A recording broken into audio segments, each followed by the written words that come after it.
Peace and blessings, y'all, and welcome to Redefining Authenticity.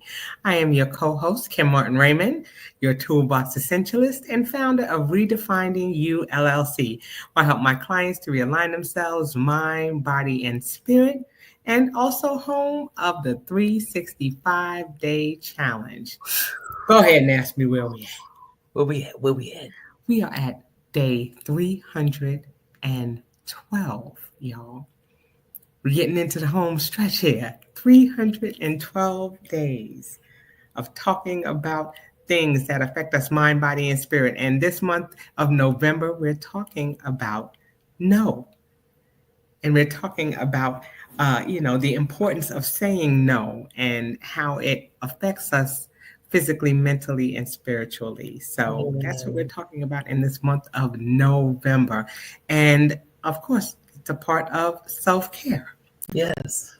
So peace, y'all. Peace, peace, peace, love, and blessings to each and every one of you. Welcome and welcome back to Redefining Authenticity. I am Sheronda L. Barksdale, your life empowerment coach over at Authentically Your Expressions, where I'm helping you live your most authentic life and talking about self-care. That's it. That's it. Like I said, we started part one of this importance of self-care and filling your cup first. And, it's important that we, especially going into this holiday season, really, really focus in on making sure that we're taking care of ourselves and that we're doing things that are going to help us to get through this season. It's an emotionally driven time of the year, right? Mm-hmm. And so, I think it's so important for us to really tap in and really make sure that we're preparing ourselves as we go into this season to make sure that we're doing that and that we become familiar with those tools that are going to be necessary to help us to get through this season and into the new year. Absolutely. So, Carmen, where you at? I am in beautiful Austin, Texas, and I've Nice. been here for a couple of days, and the weather here has actually plunged today. It was only like 67 degrees here, and it's supposed to be 60 degrees here tomorrow. So it's Oh, cold. and I've been getting since Friday a freeze alert. Mind you, yesterday it was in the 70s. This morning it was 70 something. Tonight it's supposed to go to freezing temperature. It's supposed to be 32 degrees here in Atlanta. Yes. Tonight, the temperature Yes. just plunged all of a sudden. I'm like, who mad? Child, between the temperature and between flights being canceled and things like that, one of our coworkers left early yesterday, and his flight got canceled, so he didn't leave out until this morning. And Oh so man. I'm hoping that I don't, it's Run into lovely no here, issues. but I Yeah. want to be home. So hopefully, with all of the things that are going on with travel, it may put a little halt on my It traveling may. for the remainder of the year. And I'm hoping that's the case so that way, Mhm. I can be with my family and not be far away with the Stranded threat of or not being able to get back because, I will get in a whole rental car and drive home if I have okay. What's the to. plan? So yeah, y'all just keep me in prayers going through that. But again, all of these things that are going on politically, socially, they Yes. all affect us in some form or fashion. And so Yes. we have to take care of ourselves in Absolutely. anticipation of the things that are to come. And so again, it's all about toolboxes. It's all Yes. about preparing ourselves so not that we're caught up in the storm, but that Yes. we have that umbrella or whatever it is that we need to get through that storm Exactly. successfully. It's Yes. important that we create those tools that we're going to need in any Yes. situation. And y'all, life has been lifing. Okay. And Okay. as your empowerment coach, I'm going to make sure I empower you with the tools so that you get to determine how this happens. That's right. You get to make the decisions, and you are well equipped in order to take care of yourself and understand the importance of taking care of yourself. We fall by the wayside. Life is, like Kim said, life is life, and things are happening. Bills are coming. People are getting sick. People are dying. Things are happening in our lives. But at the same time, we cannot forego self care. We cannot forget about ourselves. We got to feed ourselves. We got to do all the things that we can possibly squeeze into them 24 hours That's right. to do. And That's right. we're going to start off with a very good one. Yes, we are. Yes, we are. Okay, so the last time we were together, we were talking about a mindfulness exercise, Yes. and we were, and Sharonda helped to take us through this and to talk about, the importance of doing these things Mhm. and what a mindfulness exercise looks like. Okay, and so with that, we're going to do another one. We're going to start, this portion of our presentation with another mindfulness exercise. Again, so that we're building the tools that we need and doing the things that we need to get ourselves back to center. Exactly. Okay. So I'm definitely all about the mindfulness. I love mindfulness. I love for us to be aware of our present moment because that's the only thing we really have control over, right? So our mindfulness exercise is to keep us mindful and ready for whatever's next. So if you can get comfortable and let's listen in.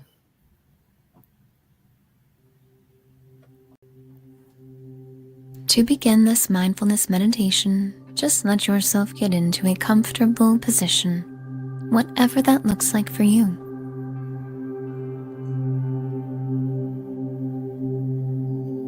When your body feels ready, you may gently close your eyes. With your eyes closed, take a moment to tune inwards. First, simply noticing your body. Tuning in to the weight of gravity, the points of contact between you and the surface on which you are resting.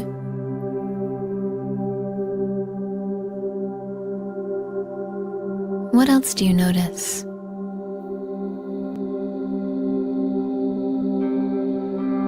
What is it like for you to be in your body right now? As you observe this, you simply accept and allow whatever it is you notice, harboring no judgment, just being mindful, noticing what is with a sense of compassion in your heart and letting it be.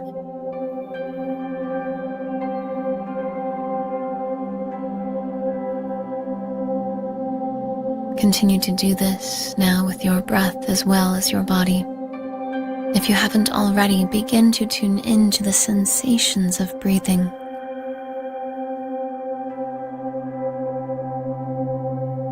What do you notice? Just observe, accept, and allow. No judgment. Just letting everything be how it is.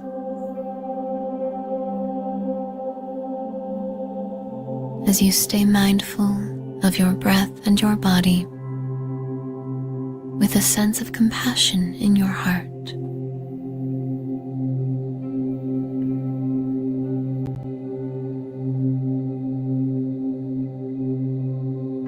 Keeping your eyes closed, you allow your awareness to expand to include the space around your body. It's as if you can sense the air around you, the objects around you, and you just allow them to be as you simply are. There's nothing to do, there's nothing to judge. If your mind wanders, that's okay. Don't judge it. Just return your focus to what is.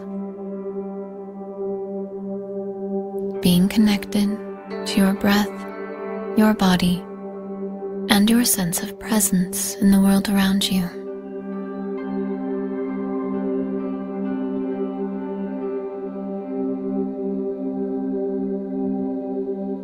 You let everything simply be,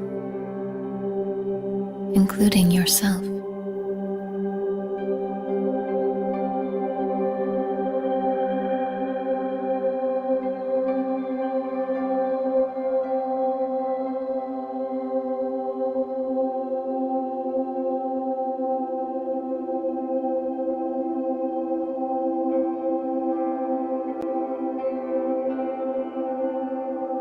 You now begin to let your attention travel back, becoming more and more aware of physical sensations by rolling your shoulders, wiggling your fingers and toes, still being mindful of what is, and taking this present moment awareness with you as you slowly begin to open your eyes back to the world around you. Wonderful job doing this practice. We hope you enjoy the rest of your beautiful day.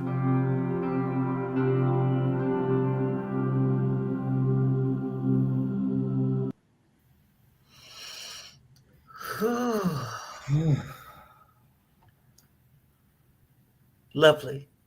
Lovely. So lovely. Y'all, that was 5 minutes. That's all. 5 minutes. Just take 5 minutes. And I wanted to do that to show how there are things accessible to us for the free. For self-care. YouTube has a plethora of opportunities for you to do some mindfulness, other types of meditations. It's there. It's there and available for you. So, did you enjoy that one, Kim? I absolutely enjoyed that. And you know what's fun? As soon as we did it, what happened? I realized that there was tension in my face. Wow. My face immediately relaxed, and I didn't even realize that there was tension in my face. See? And then, of course, when it said to move your shoulders, I noticed there was a little tension in my shoulders. Yeah. You know? And so even when we think that we're relaxed, until somebody tells us to take a deep breath, we don't realize how shallow our breathing is. Mm-hmm. Until we're asked to roll our shoulders, we don't realize how much tension is in there. Like I said, I didn't realize that there was tension in my face until I relaxed. And that's what these mindfulness exercises are all about. It activates your mind to connect with your body and to realize those things, you know. And this is something, like I said, that I do in the morning before I get out of bed. I need to tune in and check in with my body to make sure that there are no check engine lights on. You know what I'm saying? Okay. Yes. Like, watch them knees. Okay. So I'm not sounding like a transformer getting out of the bed. Everything is cracking and popping and all the things. All the things. But it's good to be able to, like you said, to focus and to center back to ourselves. It's a powerful thing when you really tap into these mindfulness meditations. And we definitely love the ones that are guided ones, especially if it's something new to you and you're not familiar with this. You may not know how to meditate independently. You know, people like Sheronda and myself have been doing these for a number of years, and so we can tap in. But I know, at least when I started, and I'm sure you did when you started as well, those guided meditations are wonderful because they help you to familiarize yourself with what that meditation looks like. Absolutely. Yeah. That was a good one, Sheronda. Thank you for sharing that. Yes. All right. So, Kim, I'm going to step away for a quick second, but keep going, okay? Sure. Okay. Practical self-care practices. Okay. These are things that we need to focus in on when we're talking about self-care, when we're talking about creating healthy habits. And that's something that, I talk about even with this 365-day challenge. We've been talking about creating healthy habits. And so some of those can look like how you're sleeping. How do you prepare yourself for sleep? How do you prepare yourself for rest? Okay. It's important that we get enough sleep and a restorative type of sleep so that that way our body has a chance to heal and repair itself. We're releasing those things that, or those stressors or that tension of the day, and we're getting good sleep. Do you know that there are some people who get sleep or say they get 6 hours of sleep, but it's not a a restorative sleep. It's a choppy sleep. Sometimes it's that sleep where they're getting up and you're getting up several times during the night. And so it's not that restorative, complete sleep. So they still wake up feeling groggy. They still wake up not feeling rested. Yes. A lot of that comes from how we prepare ourselves for sleep. What are we doing to bring ourselves to that space of peace so that we can get that restorative sleep that we need? So, like I said, we just talking a little bit about sleep. You can chime in a little bit more about sleep as well. Absolutely. Because I probably am not as conscious as some people are about white noise or different things that they do, but I like my room to be my place of solace. So one of the things that I make sure of is keeping like even my bed sheets and comforters and pillowcases clean. Because for me, good smells make me feel, they just make me feel yummy and happy. So it helps me sleep better when I know my stuff smells like Gain. I mean, that's just what it is. That's what I use. I use Gain. I love some Gain. I love laundromat smell. I don't, you know what I mean by laundromats? Yes. Laundromats have such a good smell, that yummy little bit of bleach here, a little bit of detergent here, fabric softener, fabric sheets. And that does it for me. That looks different for everybody. Whatever you need to prepare for sleep is what you need. But there are certain things that will overstimulate you. Watching TV or the phone entirely too much before sleep, and Kim probably already mentioned this, will keep you stimulated. Yes. It keeps the brain to do something. The brain is stimulating and saying, what else can I worry about? What else can I think about? Oh my God, that's happening. Oh no, that happened. Oh no. Oh, that's funny. And the brain is moving. We can slow the brain down as much as possible by listening to meditations like we just played. There are like 8-hour meditations or ocean music. I love you too. Uninterrupted. That you can listen to the crickets. If that's what you like, the crickets will keep me up. I'm just gonna say it. But some people like that sound of nature sounds. Whatever soothes you, it's a beautiful form of self-care. That's it. That's it. Just like you said, talking about temperature too. Some people suggest that you keep the room cool. Some like to have it warm. I'm a person who, I'm mummified. I wrap myself in those blankets. It's almost like a chrysalis. I should come out with wings. I really should. Every morning I should just come out black butterfly. I should just have wings because I'm wrapped up in those blankets. But there's I a love my comfort household. to me. It's almost embryonic to me to just be wrapped in those blankets, and there's a comfort that comes from that. Sometimes I like complete silence when I sleep. Sometimes I like to have those frequencies. So there are so many things, ways that you can prepare yourself for sleep. Again, like I said, so that sleep becomes deep and restorative. Absolutely. Those are that's the type of sleep that we need beyond that REM sleep. Yes. We want to be able to go into that next level of sleep. It's also good to do, you hear people say to do your gratitude journal in the evening. So that way you're going to bed with positive thoughts in your mind. After you're saying your prayers or, getting yourself prepared. It's all in that preparation too that's going to help you. That's part of those self-care practices. Being, like I said, getting yourself in position for those things that are coming, those wonderful transitions. Okay. And then the next one that they talk about is hydration. Yeah. That's why I had to take a quick break just now. I've been hydrating so much today that I had to run to the little girl's room real quick because I'm drinking water. But one of the things I learned as an adult was the importance of hydration is keeping the fluids in your cells to the cellular level will prevent a lot of physical diseases, Right. diabetes, high blood pressure. If you are well hydrated, and I've heard so many people be like, I don't like water. Learn to, because your body's made, majority of who you Your are is body is water. made of water. So that's why we need so much hydration, and we can practice these physical self-care practices by hydrating. It makes you feel better. You have the tears to blink. You know your nose can clear itself better because you got some That's fluid right. in there. The saliva, all those things. When you don't hydrate well enough, your body and organs are affected. Period. Yes, and then and it is so important to have water in the morning when we talk about sleeping. You're waking up from sleep, having that full bottle of water or cup of water, because all of the sludge and all of the mucus and things that have formulated in your body Dust. while you were sleeping, you're cleansing that out. And you're really cleansing that palate and cleansing your whole body. And that way your body is ready to take in those nutrients of the day. So hydration is so important.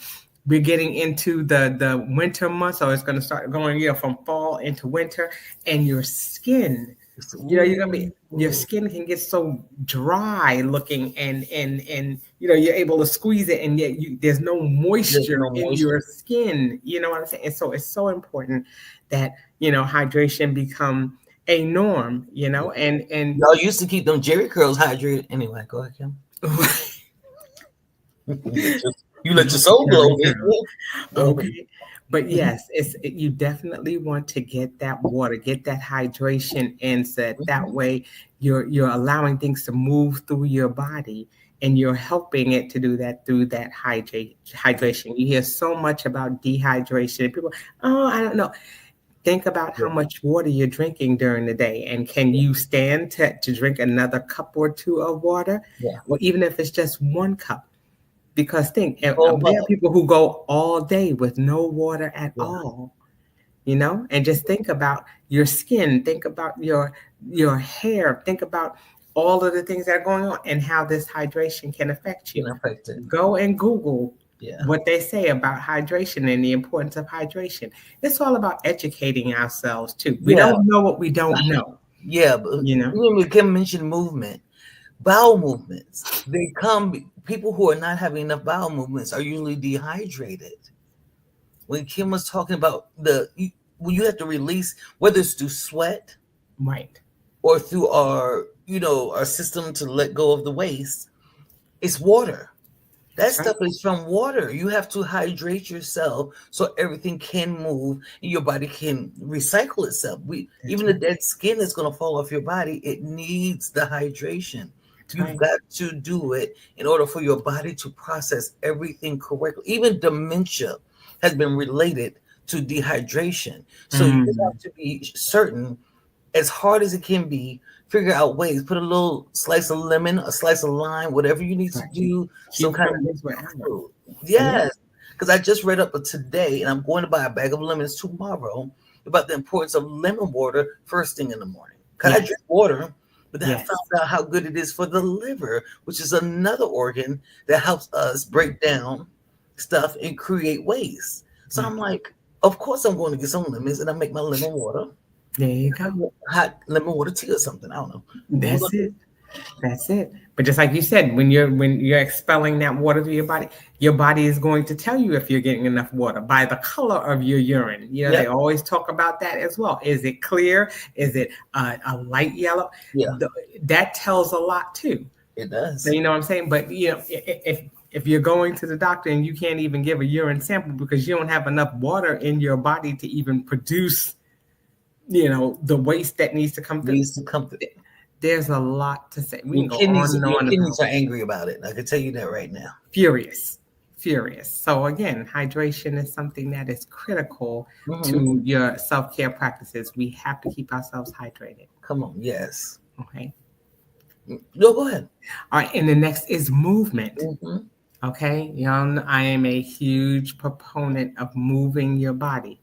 I am 55 years old. Hmm. I need to move my body, strength training, exercise, walking, You know, Yeah. that's a big one. We have all of these watches and all these fancy things that help us to tell us to get moving and to remind us to walk or to move, because a lot of us, especially if we're working in an office environment, we are sitting for several hours during the day.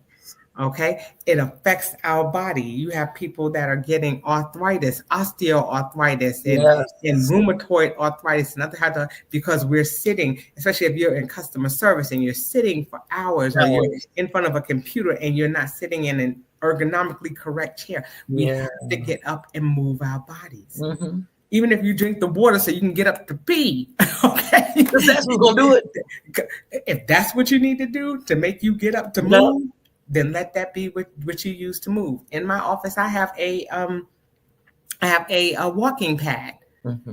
So I have one of those little walking pads, and so I get up periodically and I walk on my little portable treadmill. Yeah. So that way I'm getting some movement. Yes. I have one of those little peddlers under there, and I know Sheronda has one as Yeah. well. If we're sitting, then I get on it and I'll have my legs moving underneath my desk. Yeah. I have to move. You have to move, especially as you get older. Cardio is good, but strength training, especially as you get older, because your muscles will atrophy if you do not move. Yeah. If your knees, you see a lot of people, I was just talking about that today. We have some really bad walking people out there because we're not moving our bodies. And so then our bodies have to compensate how we walk. And I mean, we some bad walking people. Bad. Over Bad here. walking, because our knees, our ankles, all kinds of things, our hip joints, we're not getting any type of quote unquote oil or lubrication to those muscles, and it's causing us to, like I said, causing our muscles to atrophy, causing them not to move in the way that they need to, and it causes a lot of problems. And the older we get, the worse it gets. Let me see if I can slide in here real quick on Kim. And so one of the things I learned to do, I park further from the store. If nothing else, I'm not picking the first parking spot. I'm going to pick something that's going to require, because I'm already going, I know I'm going to walk through the store anyway. Further parking spot makes me walk. And I do a lot of walking with my side gig anyway, but I still try to choose opportunities that's going to allow me to just move my body a little bit more. I have my little pedal, like Kim says, so I'll sit and pedal. Because I had surgery on my foot, I can't do the walking. So when the doctor told me stop doing it because my foot kept breaking. So he was like, okay, don't walk so much, but you could do bikes. So when I was going to the gym regularly, that's where I went. I didn't go get on a treadmill. I went and jumped on the bike and paddled myself and watched it. I worked for an orthopedic doctor. My desk was a stand-up desk. I had the option, but when we had clients in, especially, I stood up. So I would lift the desk up, and then now I got to walk around, slide around in the chair in the office trying to reach for things. You up and you're walking around, going to the printer and doing all these things. And his biggest thing he preached was the 30 minutes. He said at least do 30 minutes of cardio per day. He said if you can't do nothing else, because it was heart health for him. Even as an orthopedic doctor, he's like, he already knows that that's going to help the body physically, right? But he's like, your heart, though. He said people's hearts aren't getting enough cardio in them. So make sure you're doing at least 30 minutes, 5 days a week. That's what he said. 355. And that's what we called it. And that's what we had to preach to every person that walked in the door. I love it. I love it. Movement is medicine, okay, for your body. Okay. And then, of course, nutrition. Of course, nutrition. You already know. You already know. If you know anything about me in nutrition, it's all about what we're putting into our bodies. Yes. There are so many processed foods and things that are under the guise of being sugar-free, GMO-free, all of these things. And we have to be stewards of our nutrition, of what we're putting into our body and the effects that the things that we put in our bodies are having on us. Are we looking at those labels? We have to start looking at our labels, my friends. We have to look at them and see what it is that we're putting into our bodies. I look and I try to see if it's not fresh fruits and vegetables. I'm trying to look and say, okay, does it have at least 5 ingredients? If it starts having more, it starts having things that I can't pronounce, then I'm like, okay, this may not be something that's good for my body. And I'm also noticing that as I'm getting older, there are certain things that my body cannot tolerate. One thing that I found out recently that I cannot have, I mean, we were having a meeting and they had sandwiches. And even though I had a turkey sandwich, I cannot eat the processed meat. I cannot do like lunch meat, like used to get little sub sandwiches. My stomach says no, ma'am. I would cry. And that's been more recently, and I'm like, man. Don't So tell me now that. I have to have like the little salads, Like because sliced turkey, sliced yeah, turkey. like I can't do the sliced turkey, any type of lunch meat like that. Cannot do it. And I mean, I already don't eat ham or other than that, but now it's like, oh, okay, I can still do like the turkey sandwiches. No. My stomach turned upside down the last time I had it, and I was like, "What is going on?" And then also because if you're starting to eat better and you're doing things, as soon as you try to go back to what you thought you could go back to eating, your body says, "What is that? What are we doing? We don't do that." And so my stomach said, "No, ma'am, no, ma'am." It was like, "Nope, we need to release this." I'm so disappointed, and I don't even want to imagine. Milk has already betrayed me. Okay, milk. Okay. A lot of people lactose intolerant. I've been drinking milk all my life. I can eat cheese. I need cheese. Milk or ice cream. I mean, I ain't say I don't still risk it all. Because you're going to. Because I'm going to risk it all. Occasionally. Right. But boy, let me try to eat a bowl of the kids' cereal. All day. I'm done. Man down. It's not right. So yeah, nutrition plays a major part in it. Kim, that's one of the easier things. Between hydration and nutrition are the easiest things for me in self-care. Because I love salads. Even right now, we had some green onions I got from the store. Cut them up, put them in a salad. Took the ends, put it in some clean water, open the blinds, let the sun get to it. They done grew back. I'm going to use my green onions again. Okay. Nutrition is one of those things that's a little bit easier for me. And especially with health diagnoses, I know what not to eat and what to eat. And learning from you about what she said, reading the ingredients. If it's got 1 trillion of them, run. Because they're trying to, and you're not drinking enough water, and you letting all these ingredients sit in your body anyway. But so I'm mindful about the fruits. Even for my kids, I don't buy the stuff. I just don't put it in the house. Because guess who's going to eat it with the kids? Let there be a little Debbie in here. Okay. I need one. 10-pack. I'm going to get one out of there at least. Make sure they taste all right. Make sure it tastes right. Make sure everybody's safe. Not expired. Right. So I intentionally buy for snacks with them apples, mandarin oranges, bananas, grapes when they're not entirely too expensive. Because you said berries? Yes, my grandbaby loves blueberries, strawberries, raspberries, antioxidant. Berries are wonderful. Berries are a wonderful. Blueberries, girl. Yes, blueberry. She's going to turn into a blueberry.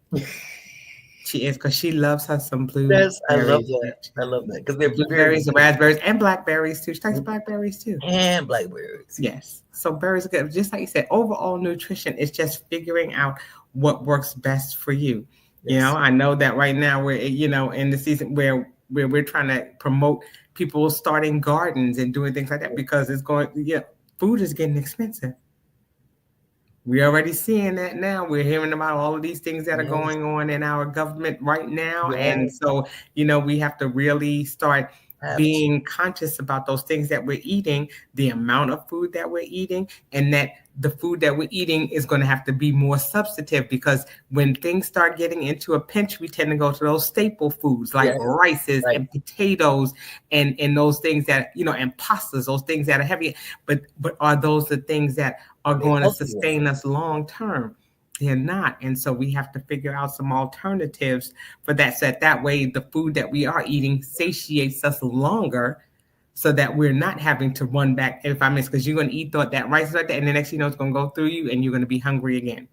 They have 2 little Italians in here. At least they think they are. Okay. All they That's want is it. spaghetti, lasagna, some kind of That's it. roni. And those are staple foods, and we've been conditioned to eat those things, but they're not going to satiate us in the long run. So we have Long to run. really start, considering our nutrition and those things that we're eating. So, like you Yep. said, those are just a few of those self care practices that we have to start making a Yeah. habit. And that's for the physical. Let's move to the Yes. next. Because now we're going to talk about the emotional self care, right?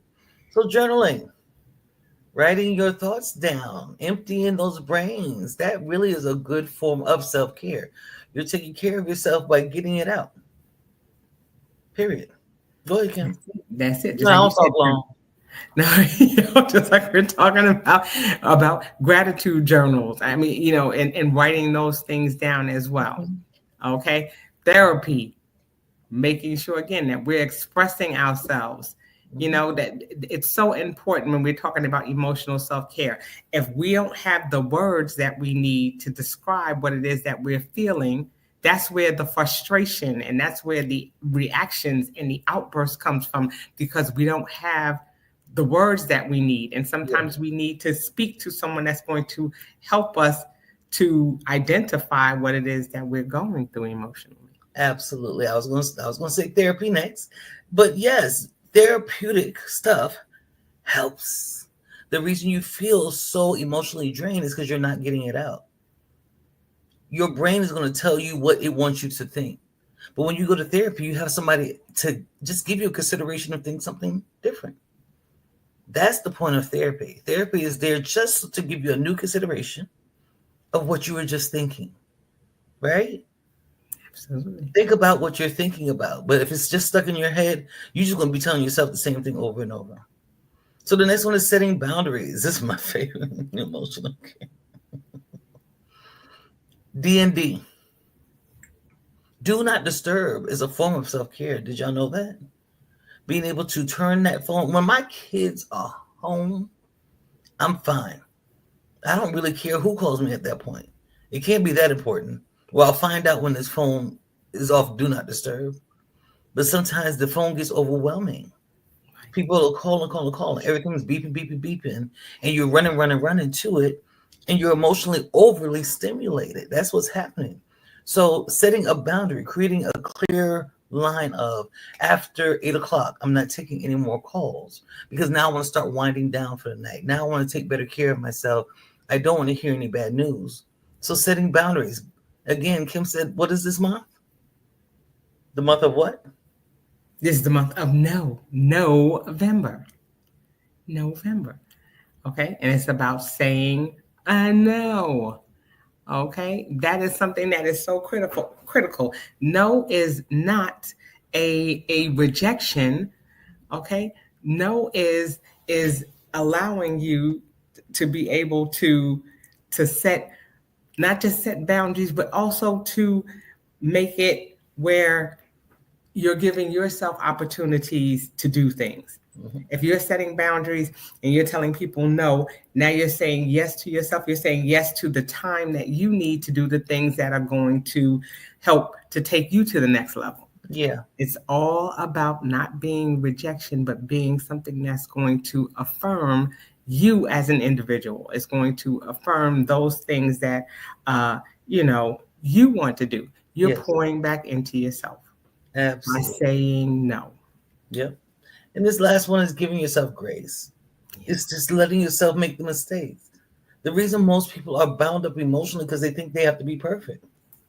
I run into this every single day of the people who have to show up, and if they aren't perfect, then they're gonna chase you down to prove that they are. They're gonna find a way to make the story right for them to be right. But you could give yourself. You're allowed to be wrong, you know. Right, I'm right. not even gonna say that. You're allowed to be human, you know. It's okay if you make a mistake. It's okay to say, I'm sorry. It's okay to say, I can't do this right now. It's okay to fold and say, I'm going to get in my bed instead of go to this event that I promised somebody I was going to show up to. Give yourself the grace to be okay with you. You're not built or made or born to be something for everyone at all times. Self-care is you addressing you in the moments that you can't do it, just saying I can't, and there's nothing wrong with that. If you can't do it today, you just can't. You don't feel like taking a shower tonight? Do it in the morning. It's okay. Give yourself grace to have a little breathing room, let your hair down a little bit, and be good. I love that. When nobody is perfect. I love to say I am perfectly imperfect. Child. Okay, and I think that's it. We've been conditioned to believe that we have to be perfect. But what is perfect? Yeah. What is that? And by whose standard? People are showing up that way because somebody criticized them, made them feel bad about themselves. So now they're overcompensating. Mm-hmm. And now but then they turn around and be mad at everybody for needing them too. But you show up as everybody thinks you've got it together. Of course they're coming to you. They're coming to you because you've nicely painted whatever you did. Right. And every story you tell is perfect. Everything that you do is great. There are no mistakes ever shown. People come to, I understand it now. Mm-hmm. People come drifting over there because show me how to do that thing that looks so good. That's all it is that they want. But you got to let your hair down sometimes and be like, fuck that. No, I can't do it. Today I can't do it. And everything is not going to be perfect. If that was the case, we wouldn't be doing this. We wouldn't be doing the show. I wouldn't have started my business. I would have started my podcast if it was all about waiting for everything to be perfect and aligned. I had to give myself grace. Sometimes, like I said, I've been doing this 365-day challenge for 312 days. Do you think that it's been perfect every day? There's some days I'm just like, you know what? And send. Okay. And it's going to be what it is, because it's not going to be, again, by whose standard are we trying to operate? Ooh. And what gives that person's standard the right to be the one that's right for me? So again, by what rubric am I going by to say that, oh, this is right or not right? Mm-hmm. Outside of the law. Okay. Now there's going to be things, because you can go to jail. Okay. Mm-hmm. But other than that, when we're talking about emotionally caring for ourselves, giving ourselves the grace to say, okay, they keep saying, well, better, do better. Well, you got to do wrong in order to do better, or something's got to be not quite right in order to be. People I hate, they hurt themselves, child. You've got to give yourself grace. You've got to say, okay, all right. And then more importantly, when you give yourself grace, what's that next step? That part. What are you doing about it? That part. Okay. Or you don't have to do nothing about it. That's the beautiful part about giving yourself grace. Nobody has to do nothing. You don't have to. You can choose to. But grace is just saying, damn, I can't. Right. You don't have to do nothing. I love that. Nothing. And that's true. That's grace. That is grace. I don't have to do a damn thing.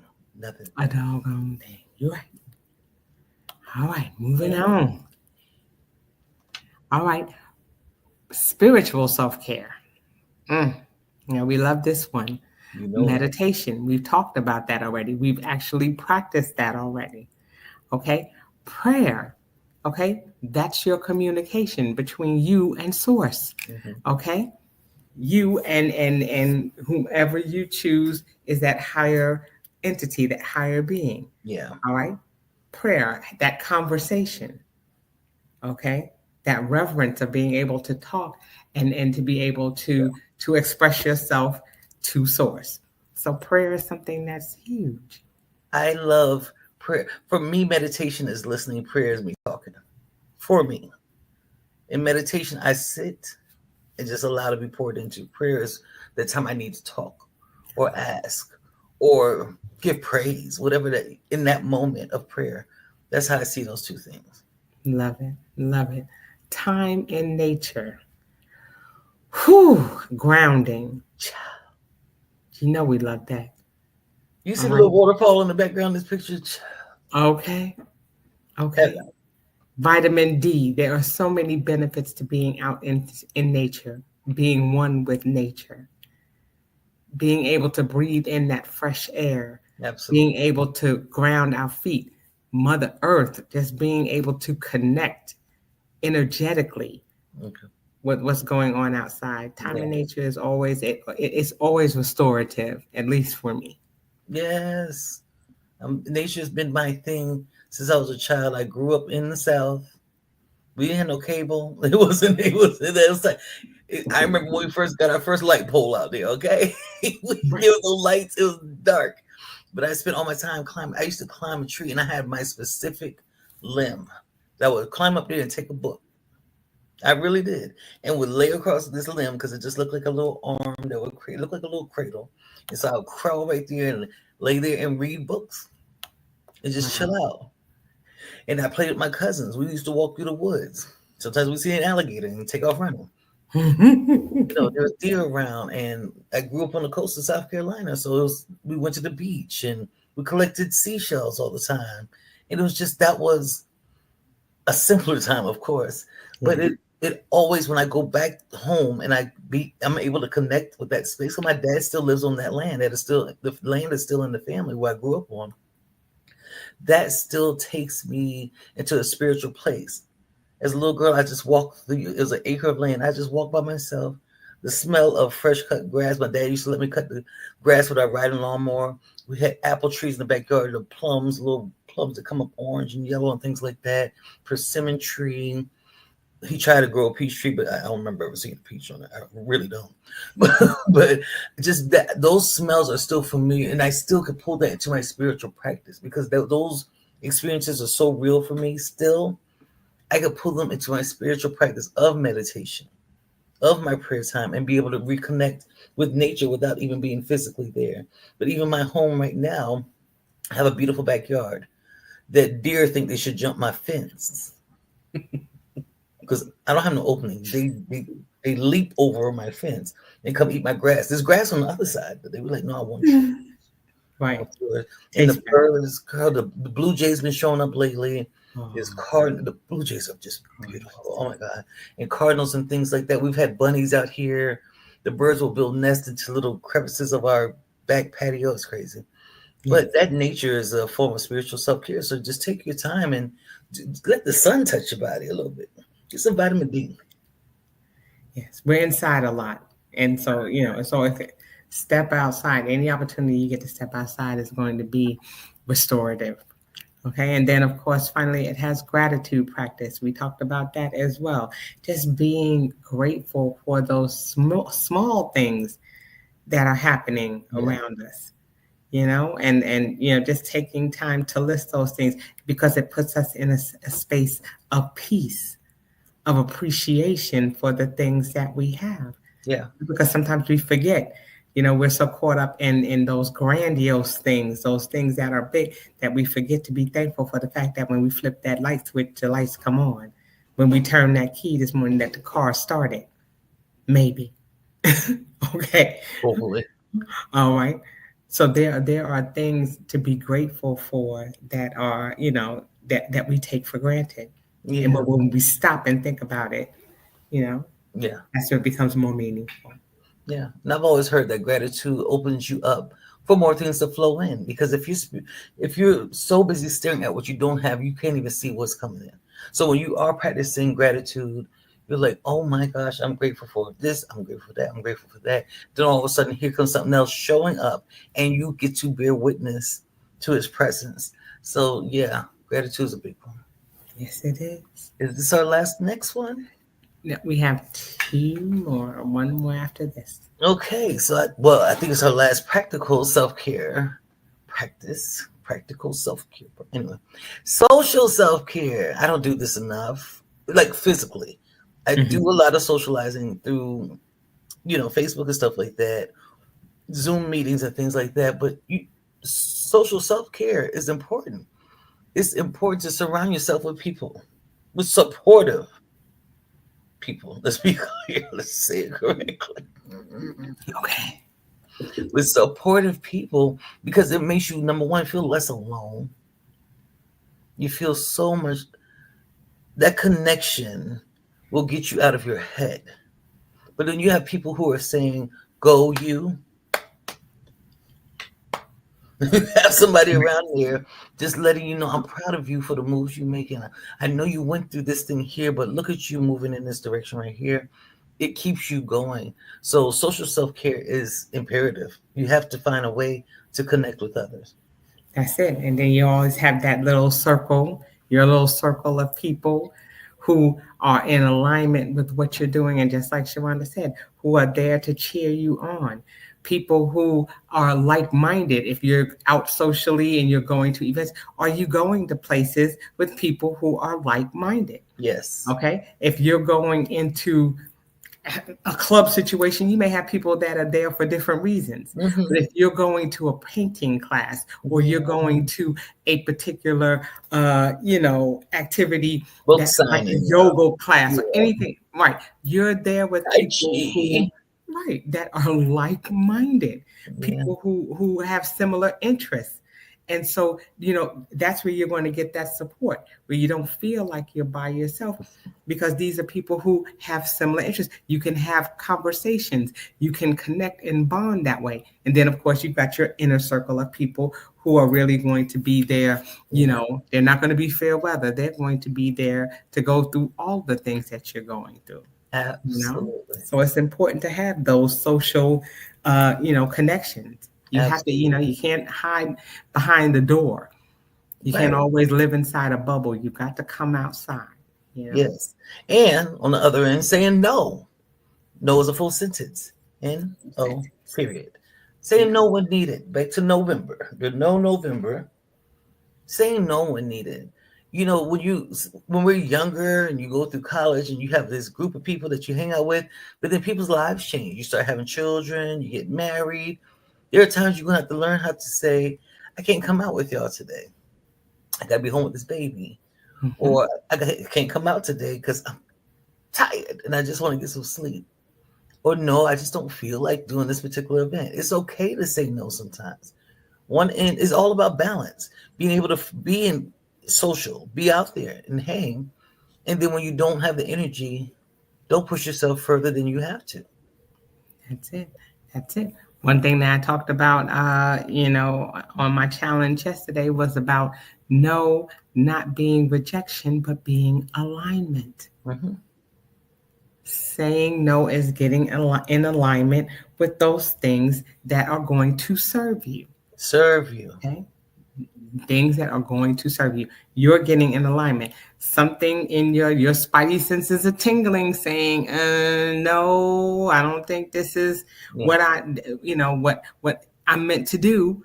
Yes. And being able to say that, and to be comfortable with saying that. Again, you're setting boundaries. So definitely, that's social. Say no. Complete sentence. I love it. I love it. Right. So, this is you. System of care. Sorry about that. Oh, no, that's fine. Look, it says system of care is helpers, healers, and caregivers. Okay. Mm-hmm. And now they must prioritize their own wellness. I think about some of us who are older who may even have to be caring for an aging parent. Mm-hmm. Okay. We have to prioritize our own wellness in those situations. Yes. Okay. My parents took care of my grandmother for 26 years before she passed away. She was 105. That's a long time. You can't say, oh, well, I'm just going to wait until they're gone and then I'm going to live my life. No, you have to prioritize your own wellness so that, again, you're pouring from an overflowing cup. Mm-hmm. Okay, you can't do that if there's nothing in you to give to them. How are you going to be able to support them if your back is hurting and your your body isn't in the best shape, or if you're sick? What happens when you go down, but you're the primary care person for someone else? Yes. Are you just going to tell yourself you can't get sick? That's not how it works. Yes. Helpers, I say this every day. Helpers need helpers, healers need healers. You cannot be someone who takes on other people's issues, because that's what happens in the self-care system. I mean, in the system of care is usually you're a nurse, social worker, doctor, the system of care that exists out here.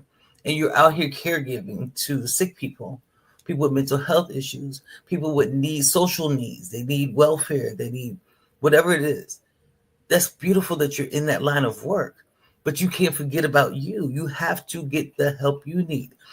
pastors have to have pastors. Did y'all know that? Right. People see these people and they think, oh, they're so wonderful because they help me do X, Y, and Z, but they need help to balance out your mess too. And there's nothing wrong with you bringing it to them. They just need to take their stuff to someone else as well. It just has to be a system of care for each other, That's right. finding ways to make sure that we are well. Because there's no way that I could do the work that I do as a life coach. And I tried it for a minute, and didn't realize how much I needed my therapist at the time. It's not because something was wrong.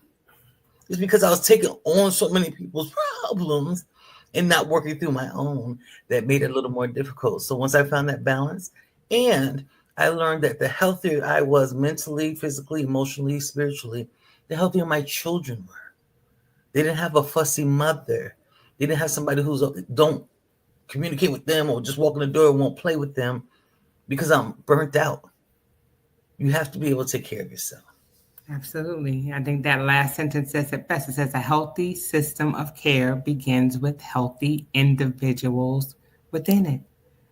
Again, we have to take care of ourselves, and they always tell you to check on those people that are the strongest in your circle because they're people who are caring for others and trying to help and heal others. And so we have to check in with them as well to make sure that they're healing themselves as well. Sometimes we can give advice, but that doesn't mean that we always follow it. Exactly. Okay, we can give the best advice and we can have the solutions for everybody else's problems and then don't have the solutions for our own. And they say, well, how is that possible? It's possible. It is possible. Psychiatrists have psychological issues sometimes themselves. We can sometimes see things, or sometimes we can place ourselves outside of that and then can't take our own advice. And so, we need people to reel us in. We, like I said, coaches need coaches. Caregivers need caregivers themselves. They need people to give them those gentle reminders to take care of self. Absolutely. Yep. And I think that's it. I think we're done. There should be one more. Okay. So to conclude us with this conversation of the importance of self-care, filling your cup first, self-care is a daily love letter to yourself, a reminder that your well-being matters. It's not indulgence, it's maintenance for your soul. So today, take one step, big or small, towards your own care. Rest when you're tired, nourish your body, protect your peace. Because when you care for yourself, everything around you begins to bloom. I love it. Love it. Love it. Love it. Y'all, please make sure that you subscribe, like, follow, share by subscribing to our YouTube channel. Okay, make sure that you tap in and that you DM us and let us know those things that you'd like to have us talk about or to share with you. And look forward to you connecting with us. Yes, so thank you, everyone. And as we say every day, every time we show up for y'all, we love you. Peace.